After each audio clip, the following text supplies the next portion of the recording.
Welcome to Unleashed at Work and Home, the show dedicated to helping veterinarians, vet techs, dog trainers, shelter and rescue workers, pet sitters, and all the other animal crazy pet professionals manage their stress and find more joy. I'm your host, Colleen Pilar, and I'm thrilled you're here with us today. Make sure you hit the subscribe button on your favorite app so that you won't miss a single episode. This episode is brought to you by our free community, the Circle of Resilient and Thriving Pet Professionals. If you like the ideas shared here, then you're invited to continue the conversation with other lifelong learners in the community. You can find out more at colleenpilar.com. It's the perfect place for you to learn cool stuff, feel good, and take action to create the life you love.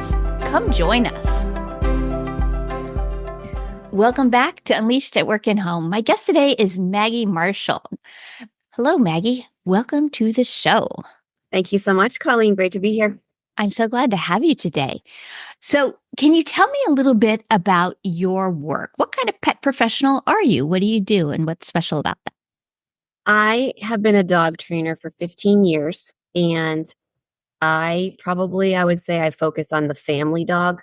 Mm-hmm. And even now, I'm thinking about niching a little bit more to moms like me, because there's so many moms who end up getting responsible for the family pet when everybody else said that they were going to do it. And the mom's pulling her hair out, hating this little dog, and it's no one's fault. It's just mayhem. And I feel like I get that so much because that was my life. Mm-hmm. I would say right now, I definitely family dog, but I'm thinking about a little more pigeonholing there. There's definitely some marketing opportunities there. I remember I had one class where I had 3 moms in the class training their sons' dogs. And I met one of the sons once, but I didn't meet the other 2 sons ever. But I loved that they were in the same class so that I could point them out and be like, and they're like, this is my son's you're not dog. Alone. Yeah, I'm you're not alone. Oh, honey, it's your dog. It's your dog. Not the dog you would have chosen, but you got this son and he got this dog and that dog's in your house. So here we are. That's the way it happens very often. Yeah, it happens. It happens a lot. I bet there'd be some interesting marketing pieces for that. But yeah. So what drew you to the work? What made you decide to become a dog trainer? So it was a culmination of things, which I think is common for a lot of people. When my kids were 8 and 10, I really wanted to move my family from Massachusetts to Florida, but my husband did not want that move because it was a big thing. Mm-hmm. And so I started thinking, I'm like, all right, I'm gearing up. How can I convince him to do this? I'm probably going to need an income stream so I have a little more say in what we're doing and this and that and the other thing. So I had all these thoughts in my head. I want to move. I think I should start working. My kids don't need me anymore. What can I do? And I tried like a cleaning business. I tried an online business, and I just hated it. It wasn't good at it, all the things. At the same time, we got our first dog, and she was riddled with behavior problems that I was not prepared for. And at the time, this is 20 years ago now, I couldn't find any help. So I'll give you like the 2 things that were really wrong with her. She barked a lot, and the trainer's response was have her vocal cords severed. She was 6 months old. Then the next thing was she chased anything that moved, including cars, which was quite dangerous. And the answer to that was never let her off leash. And I thought to myself, there has to be something between my question and these answers. There just has to be. But there was nothing back then. There was not a lot going on. So I started reading and watching and reading and watching. And It's Me or the Dog was on all the time. I was watching that show and I'm reading, the power of positive training and doing all these things. And little by little, I started working through it. So I've got the want to move, the want to work, the need for some money, the dog. And then one day I was in a park with my dog and somebody came up to me and said, hey, can you show me how you did that? And I looked at her and I said, would you pay me to tell you? And she said, absolutely. And so I went home and I Googled become a dog trainer. And I was like, well, I think that this should be my job. I think that I'm going to make this a job. And then I did. Wow. I did not expect that story. That is a different story. That is a different path to becoming a dog trainer than most people have. But I had the problem dog That one's very, very common. Well, But lots of us had the problem dog. yep. The one that made us go, oh, I need to learn a lot more. But I didn't see that I had a talent until somebody pointed it out to me. Ugh. That's so common, isn't it? Yes. To not see you have a talent until someone points it out to you. What other talents do you have that you didn't see until someone pointed out to you? Oh, goodness. That's a big one. Oh, I have a funny story. There's the FedEx guy. Hopefully this dog will be quiet. So when my daughter was maybe about 6, she's 25 now. So when she was 6, something was broken in the house.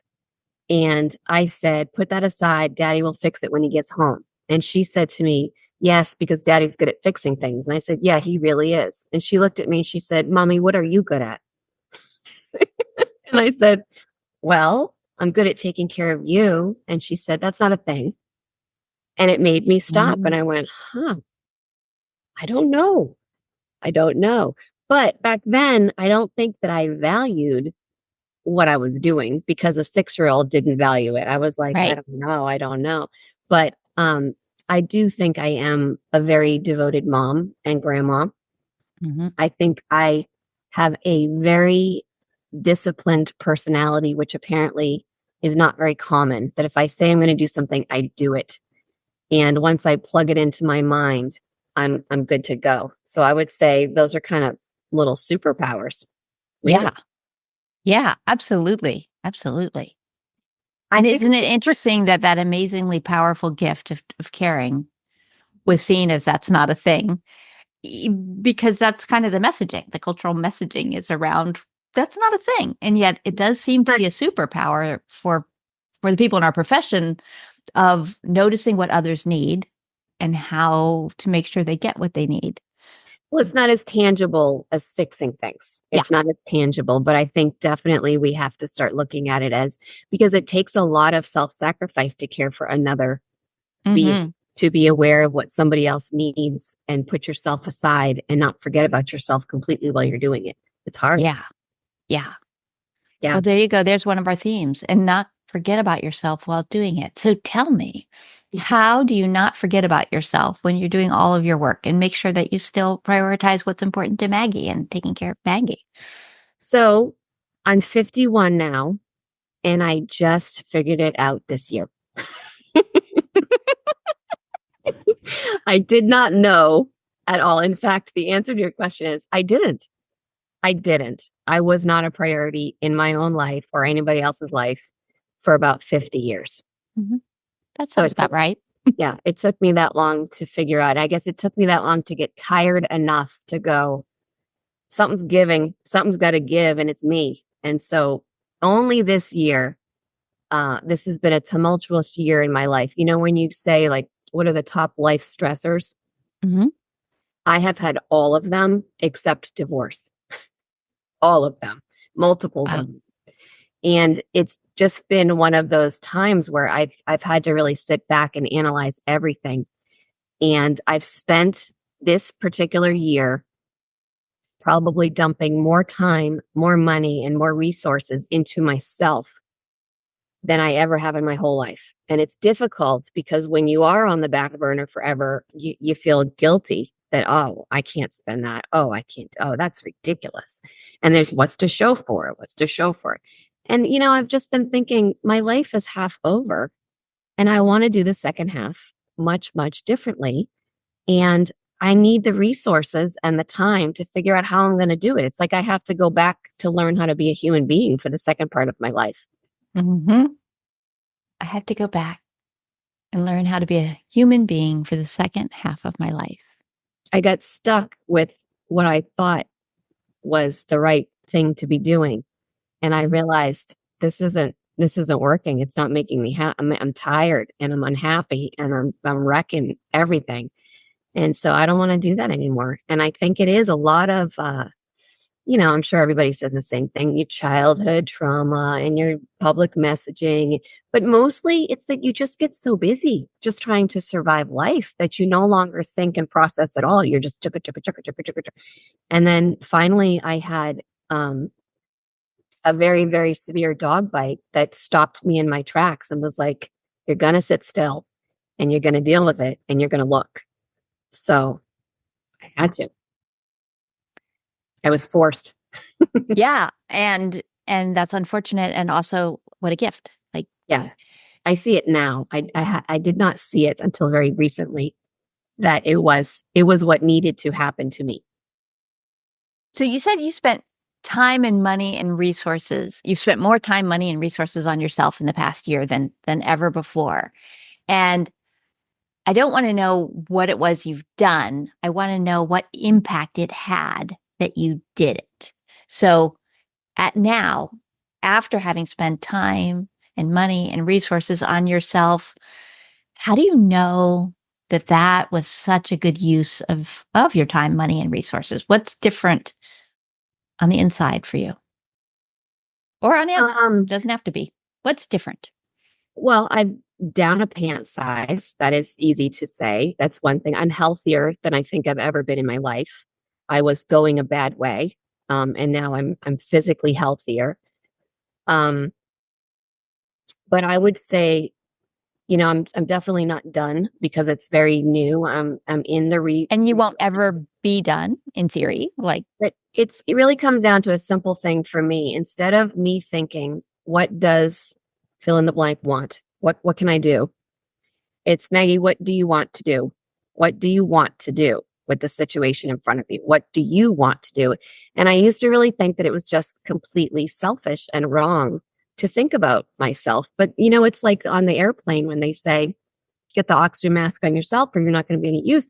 It didn't occur to me that I could be much more useful in life if I was stronger and healthier and more centered and balanced. And then I can contribute things in a real way rather than being reactive to life. I can be responsive to life and I can be more valuable and less crazy.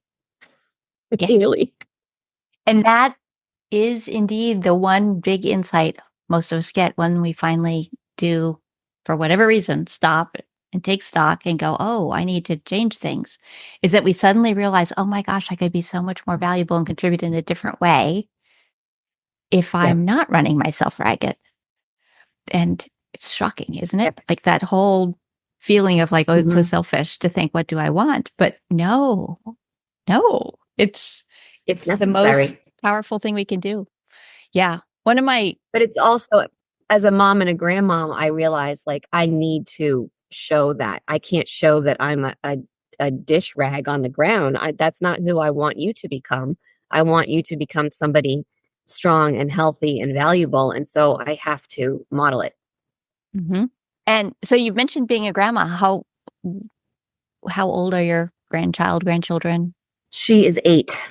She's 8. She's 8 and she's wonderful. And she should Yeah. be a dog trainer too because she has talent. Isn't it amazing how really good like 7 to 9-year-old kids are with, Yep. I was always just fascinated with how quickly they picked it up Yep. and they could really implement the skills and do.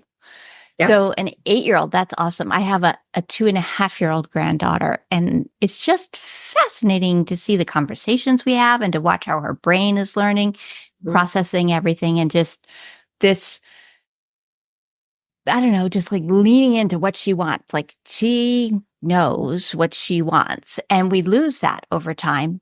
That's connection with what it is that we want and how we would like things to be. And you're Yeah. trying to model for your granddaughter a way of being that she Yeah. can grow in and through. Like obviously an 8-year-old has different uh, expectations on her than my 2.5-year-old granddaughter. Mhm. And she's going to have different expectations on her when she's a 28-year-old. Yeah. But what's something that you can see that your 8-year-old granddaughter has in terms of an internal resource that 8-year-old Maggie maybe didn't have? An internal resource. Um, I don't know if this is the right answer to the question, but it made me think about, something as simple as when she says, if I scratch her back and she goes, keep doing that. And I think it's so simple. She likes it. Keep doing it. Right. Mhm. And I don't know if when I was 8 or even 48, if I knew that I was allowed to say, that feels good. Could I please take more of your time to get this for myself from you? Yeah. And I look at that all the time and I notice that she just sort of says what she wants. And I want her to keep that. And I don't want it squashed because it's like, doesn't mean you're always going to get what you want. Hmm. But isn't it nice that you feel free enough to just say it out loud? I want this. Hmm. I want to eat the cookies before dinner. I want to go horseback riding. I want to, whatever. Yeah, it's wonderful. And it's, Yeah, yeah. And we shouldn't lose that, but we do. A lot of us we lose do. that. Yeah, a lot of us do. Yeah. In one of my classes, they called it your giver and your taker. And that so many of us have an overdeveloped giver and have just let our taker atrophy. And yet your granddaughter is like, that feels good. Keep doing it. Her taker is working. Like Mhm. she knows how to receive and receive Yes. appreciatively. Like this. Yep. This is something that's being given to me and I like it and I want it. Yay. That's right. Yeah, that's so cool. That's wonderful. And that will serve her well. For sure. That will serve her well. For sure it will. So you weren't growing up expecting to be a dog trainer. So do tell, what were you thinking when you were a kid? What did you expect you might want to be? So I think my story is a little interesting. When I was 13, I wanted to be a police officer. Okay. And I remember my mom had a boyfriend at the time and he said, "You'll never be able to do that." That's what he said to me. And I don't know why I wanted to be that at that time of my life. I don't know. I think I'm a good rule follower and I think I admire strength. So maybe that's what it was. But that didn't really go anywhere other than this conversation with him. Mm-hmm. Yeah, I want to do that. So then when I was in college, I had a talent for foreign languages. And so it just made sense to do what I was getting good grades in. But I Mm-hmm. never really saw myself like, I'm like, I don't want to teach it. I don't want to be a diplomat. I don't want to be a translator. What am I going to do? So remember, I was at my college counselor and she said, what do you want to do? And I said, I want to do something with people who have a problem and I want to help them get what they need to solve the problem. But I don't want to take forever. I want it to be like a quick turnaround. I want to see my progress very quickly. And she was like, well, like immigrants, because remember, foreign language, it's like, well, an immigrant, they come here, they need certain resources and they're gone. I'm like, maybe. Okay. But I said, is there any money in that? That doesn't sound like a job. It sounds like social work or something. I don't know. And I don't know. And I don't know. So turns out I went into social work and I hated it. I hated it, hated it, hated it. I ended up getting married, having children, going, I guess I'll just be a mom. And I did that for, until I was about 37. I was a mom and I thought, this is good. This is nice. I have a cushy life. And then I became a dog trainer. And when I went to school for it, I went, gosh dang, it's the same courses. I have a degree in psychology. I said, why didn't somebody tell me I could work with animals instead of human beings? Because literally that's what I do. You got a problem? I give you the resources, the communication skills. I'm out of your life. Boom, bang, boom in a few sessions. So roundabout way, took a while to get there. I am doing exactly what I said I wanted to do when I was 19. Only I wish that when you're in college, they should give you a list of all the careers that you could apply psychology to. Oh, yeah. Yeah. Yeah.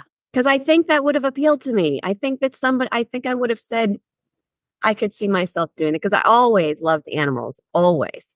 But I thought it was a pet or a hobby. I didn't know you could do work. Mm-hmm. Yeah. That is so cool. It's funny too, because it's sort of the reverse of what I had, which was I was a dog trainer, but always so interested in people that I was always looking at like, how do I help people make the changes they need to make in order to support the dog?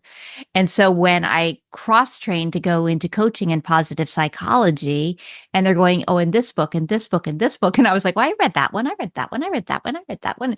And everyone in my class was like, why has the dog trainer read all the books? I'm like, well, because it's all behavior. Like it's all the same stuff. It is. It's the same stuff.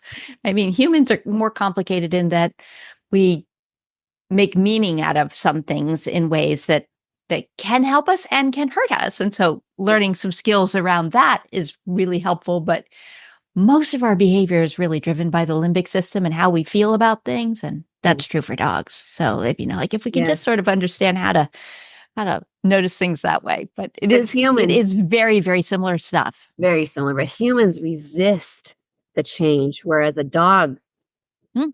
They just don't resist it. They just go, Yeah. okay. I won't compare and contrast and bring all my baggage to the table and fight you on it. I'll just do it if you want me to. Yep. Yep. Yeah. So interesting. Well, I ask all of my guests to share some words that have meaning for them. And so the words you shared were there is nothing either good or bad, but thinking makes it so. And it's a Shakespeare quote. So tell me about those words. What do they mean to you? How did they come into your life? Why those words? So my mother had, actually, it's literally right here. Let me show it to everybody. My mother had this in the kitchen, hanging on the wall. Can you see it? Oh, wow. So it's the Yeah. quote, Yeah. embroidered, and it was hanging on her It's wall. embroidered. It looked like it was Yep. drawn, calligraphy. Yep. No, embroidered in there. And it was hanging on her kitchen wall for years and years and years. And I would walk by it and I read it and I never processed it. I was like, I don't know what this means. Busy, busy, busy. And she died 2 years ago. And I took that with me. And I said, I'm going to think about this now, now that I have time to think about it.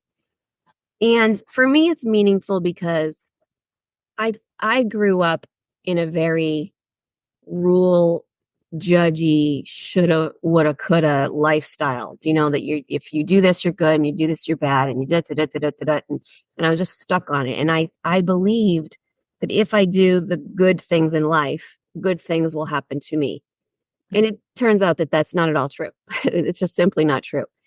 And I started to really think and let go of the shoulds and all the things that were in my head about what you're supposed to do, supposed to. Because like I said, through all the stuff that I've been doing this year, none of it makes any sense to me. I'm like, I don't even know why I do that. I don't even know why I did that. Why did I do it? So now I'm literally understanding that whatever you think is true. But what the heck are you thinking while you're thinking it? And so there is nothing either good or bad, Maggie Marshall. But whatever you think about it is what you think about it. Yeah. And it's just important to think a little bit deeper about where did the thought come from, and do you really think it? Do you really, really want to think? That makes sense? It's just, instead of acting like on autopilot, I'm now stopping to go, I don't know. Let me think about it a little bit before I make up my mind. Yeah. Yeah. That's so powerful. Yeah. It is amazing. And that ties right back to what we said before about, the humans versus the dogs, is that we do have our beliefs and our baggage. And some of that is just our thinking about things and how we perceive them to be. The story that people tell with their dogs, it's amazing. I mean, they'll take 20 minutes on the phone to tell me the story about the dead dog. And I said, I'm sorry, he's dead? Why are we talking about him? You have a living dog in your house with a problem, and it's the story that goes with it that must go on. I'm like, no. Let it go, because it has nothing to do with the new dog. Yep. Yeah. That's so interesting. I love that's a quote your mom had hanging on her wall all those years, and that it's now meaningful to you. Like, now you've taken the time and the space. It kind of ties back to that whole piece of, like, you had all of these years where you were just sort of on autopilot, and now you're really becoming more conscious and cognizant of how you'd like your life to be. Yep. And a little message from your mom to encourage you along the way there. Absolutely. That's cool. Yeah. I love that. I don't know where in Shakespeare that comes from. Do you? I don't know. And I'm taking this cute little thing at its value that it is a Shakespearean quote. I don't. Well, that's true too. I didn't look it up. I just know that I have this little frame that I really, really like. So, and it's a good one. That's fair. Yeah. That's fair. Yeah. I love that. Yeah. And I love that it's like right there. Like, you have it right nearby. Right there. Now it's hanging in my kitchen so that I Do you see it. Did your mom do it? Do you have any idea of the origin of this embroidered piece? I have no idea where it came from. I have no idea where it came from or why it was hanging there. I have no idea. Isn't that funny? The things I don't know. Yeah. Yeah. It is sort of funny, the little pieces. And the words that are around you all the time that you don't necessarily absorb. In the kitchen I grew up in, there was a sign that said, "The greatest gift a father can give his children is to love their mother." And now me at 58 is like, that is the Oh, most beautiful thing. yeah. That is what a beautiful thing to have had hanging in my home. But as a kid, I was like, that's just weird. Well, You know, because you have to like, cycle around. I mean, developmentally, we just can't learn what we're not ready to learn it. It's like mhm, if a baby can't pick up a Cheerio, it can't eat the Cheerio yet. And even though we think we're adults, we suck at adulting in 20s and 30s. And even in the 40s, you start to go, I think I need to make some changes. It doesn't hit you till much later in life when you see you have to go through the all of the things. And even my mother's death was very profound for me because it made me go, oh, it doesn't go on forever. You better figure it out right now. It mhm. does not go on forever. And I think that she made efforts to clue me in on things, but I was not ready. I couldn't see through what was happening in my life. I was like, no, this is right. This is right. This is right. And it just has to happen at the time that it has to happen. Yep. It just has to happen at the time it has to happen. Yep, That is true for all of for us. sure. Yep. So if I were to give you a magic wand and you could grant a wish for all the pet professionals out there, what would you give us? Hmm. I would say to really, really figure out who you are and what your gift is to give, not what everybody else wants you to do or what the latest program is or the Instagram template case that you can buy or whatever's going on in the world that's current. But if you think of yourself as a dog trainer or a pet professional, don't compare yourself to someone else. Just say, what is your particular gift? Be really, really clear on that thing and then go and give it. What is your gift? Will you So tell us? I think it's a little spin. So I like these three words in my business: simple, effective, and affordable. All right. So remember, I'm a mom, I'm a grandma, I raised the kids, the dogs, the whatever. I did not value myself. I'm busy, busy, busy, busy, busy. I'm a regular person, right? So when I go into people's homes, I recognize you don't have a lot of time. You're not going to give a lot of money to it. What am I going to give you that's going to make a difference? So I use things that are literally in the person's home, like one of my main tools that hopefully I will patent at some point is a cookie sheet pan. And a cookie sheet pan is an amazing dog training tool. That's all I'm going to say. I'm not going to give it away. I'm just going to say it's an amazing dog training tool. And every household has one. Every house already has it in the home. You don't need to go buy special things. You already own one. And so whenever I go into a home, I think about what they need. And I basically think about three concepts. I hardly do any obedience anymore. It's just not that important to most. I think about establishing rules and boundaries. What do you need and how are we going to apply it? How Mm-hmm. to promote tons and tons of calmness, because if the dog is calm, nobody cares what it's doing. Mm-hmm. And discipline. And I don't mean in punishment form. I mean, what is the structure of this dog's life? And can you follow through on something? And when you have rules and boundaries, calmness, and discipline, you have everything that you need. You just don't know it yet. So I focus and focus and focus on those three things. And I apply it everywhere where there's a problem so that they don't have to learn 16 cues. They just do three concepts and apply it. So if they say, my dog is barking at the door, okay, is it a boundary? Is it a discipline? Or is it a calmness? Which one of these? And guess what? They all work. The answer is always whichever one you want to. They all work. You can set a boundary, you could calm the dog down, or you could discipline the behavior, whatever you choose. So most people get kind of really good at one area and they just do it everywhere. And they go, thank you. I took this one thing away from Maggie and I'm done.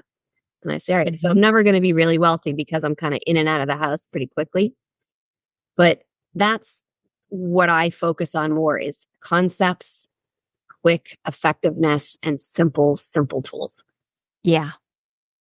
Yeah. That's always been my sweet spot too. Although I don't know what the magic is with a cookie sheet, but I'm working on the whole simple world's gonna know strategies soon. like The whole world will know very soon, I hope.